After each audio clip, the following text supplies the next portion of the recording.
आपका बच्चा एग्जाम देने जा रहा है, पढ़ाई करने जा रहा है और पास नहीं हो रहा है, या उसको आपको लग रहा है इसने पढ़ाई नहीं करी, पास नहीं होगा, तो शहद, बेलपत्री की बीच वाली पत्ती पर शहद लगा लीजिए और शंकर भगवान के शिवलिंग पर जाकर उसको बच्चे के हाथ से चिपकवा दीजिए। बच्चे ने भले पढ़ाई नहीं करी हो पूरी साल, पर बच्चा उस सब्जेक्ट में जिस दिन वो बेलपत्री चिपका कर आएगा उस दिन उस सब्जेक्ट में बच्चा पास होकर ही रहेगा, उसका एग्जाम उसको अच्छा प्राप्त होगा। जो भोपाल वाला एक बाबा आया था पिछले दिनों कि आपका बेटा अगर 8वीं में एग्जाम देने जाए, पढ़ाई न किया हो, तो बेलपत्री पर शहद लगाकर शिवलिंग पर लगा दीजिएगा, वो पास हो जाएगा। ये बताइए काम आसान है कि नहीं? ये तो बहुत आसान काम है ना। और बच्चों को भी लगेगा कि पढ़ने की क्या जरूरत है, एक बेलपत्री निकाल के किताब के बीच में लगा लेंगे। लेकिन उसी के कुछ दिन बाद अखबार में जब खबर छप गई कि उसी कथावाचक का अपना बेटा 8वीं में फेल हो गया, तब तो कम से कम इस देश को जागना चाहिए।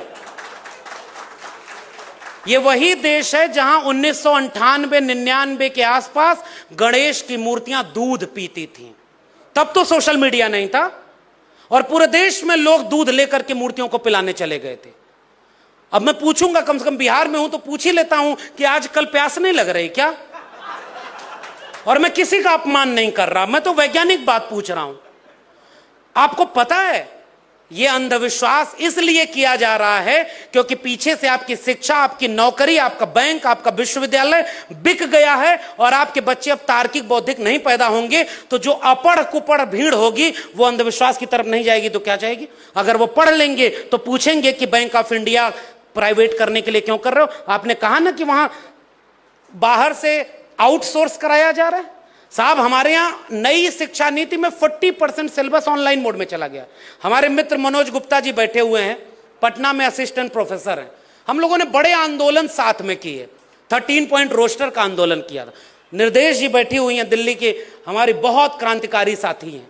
लगातार आंदोलनों में खड़े रहे हम, और हर बार जब उसने कहा था ना कि 56 इंच की छाती है, कोई झुका नहीं सकता, पहली बार जब SC ST OBC minority 90% camera लोग एकजुट हुए थे तो 2 अप्रैल 2018 के भारत बंद में उन्हें झुकाया और दूसरी बार 13 पॉइंट रोस्टर पे झुकाया था।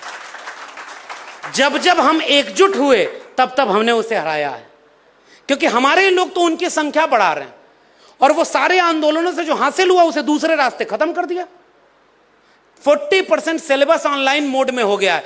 बिहार में तो शिक्षा की आलोचना तो मैं थोड़ा सा करूंगा, भले ये अपने लोग कहते हैं हमारे खेमे वाले लोगों की सरकार है, लेकिन अगर आपके यहां शिक्षा में 5 साल अगर 3 साल वाली डिग्री में लग रहा है तो ये गड़बड़ है और हम इसकी भी आलोचना आपकी करेंगे। अगर आप SC ST OBC की फेलोशिप कम करेंगे तो हम आपकी आलोचना करेंगे। अगर आपकी सरकार है तो आप और कदम बढ़ाइए ना। और हम तो ये इसीलिए तो चाहते हैं कि हम अपने लोगों की आलोचना करें। जब भारत आजाद हुआ तो डॉक्टर राम मनोहर लोहिया सदन में नहीं बैठे, सड़क पर नहर रेट आंदोलन करते हुए लाठी खाए और जेल चले गए। लोगों ने पूछा, लोहिया जी आप तो आजादी की लड़ाई लड़ रहे थे, अब तो अपने लोगों की सरकार बन गई, अब क्यों लड़ रहे हो? उन्होंने कहा, समाजवाद का ये तकाजा नहीं है कि अपने लोगों के अगर कोई नियम खराब है, कोई पॉलिसी खराब है तो उसकी आलोचना न की जाए। और सदन में खड़े होकर डॉक्टर राम मनोहर लोहिया जवाहरलाल नेहरू से कहते हैं कि 3 आना बनाम 15 आना, एक गरीब देश का अमीर प्रधानमंत्री इस देश को लूट रहा है। और जवाहरलाल नेहरू खड़े होकर उनकी आलोचना सुनते थे। एक किस्सा मिलता है कि एक महिला जब राम मनोहर लोहिया के पास गई, कहीं भारत आजाद हुआ, आप सब लोगों को तो बहुत कुछ मिल गया, हमें क्या मिला? उन्होंने कहा कि ये नेहरू इतने टाइम जाते हैं वहां, वो जाते समय उनका कॉलर पकड़ के सवाल पूछना। और उस किस्से में यह दर्ज है कि उस महिला ने जब कॉलर पकड़ा कि आप तो प्रधानमंत्री बन गए, आजाद हुआ देश, तो हमें क्या मिला? उन्होंने कहा कि तुम्हें यह मिला कि तुम अपने प्रधानमंत्री के कॉलर पकड़ सकते हो।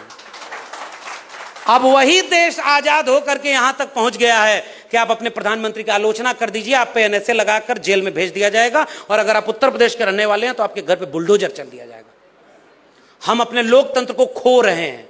और इसलिए मैं कह रहा हूं, अगर आज डॉक्टर अंबेडकर होते तो जिस संविधान को उन्होंने इतना संघर्ष करके बनाया, जिस जमहूरियत को उन्होंने अपना 4-4 बच्चे, अपने अच्छे पति नहीं हो पाए, अच्छे पिता नहीं हो पाए, अच्छा जीवन नहीं जी पाए, केवल इसलिए कि जितना हासिल करके देंगे हम लोग, अंबेडकर के मानने वाले लोग, उतना बचा भी नहीं पाएंगे।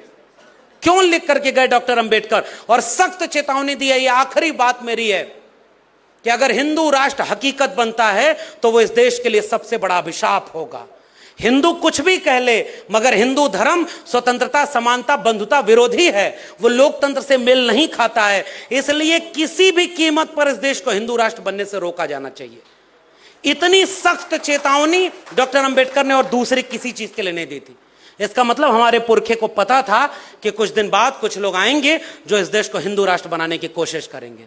मैं अपने लोगों को एक पैगाम तो देकर जाऊं कि वो हिंदू राष्ट्र हमारे लोगों को एकलव्य और शंभूक बनाने के लिए होगा।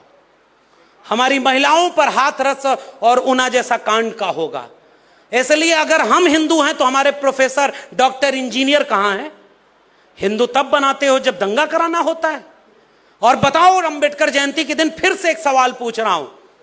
14 अप्रैल को मैं महाराष्ट्र में था और जितने भी हमारे क्रांतिकारी लोग हैं सब जानते होंगे, इस देश में अंबेडकर जयंती के दिन करोड़ों लोग इस देश दुनिया में सड़कों पर उतरकर रैलियां निकालते, शोभा यात्रा निकालते, जश्न मनाते। एक भी अखबार की कटिंग कहीं हो तो दिखा देना कि एक चींटी भी घायल हुई हो, और ये धर्म के नाम पर रैली निकालते और शाम तक वहां दंगा होता, हत्या होती। ये फर्क है तुम्हारे वाले आइडिया ऑफ इंडिया में और हमारे वाले आइडिया ऑफ इंडिया में। हम डॉक्टर अंबेडकर की बात इसलिए करना चाहते हैं कि हम चाहते हैं कि न्याय होता हुआ दिखना चाहिए।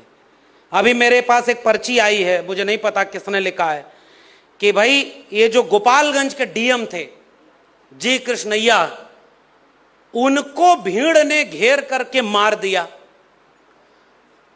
और उस समय जिनके ऊपर आरोप लगा, जो जेल में बंद हुआ, जो गुनहगार साबित हुआ, अगर उसकी रिहाई होगी तो एक लाइन में हम इस रिहाई के खिलाफ खड़े हैं और हम इसका विरोध करते हैं।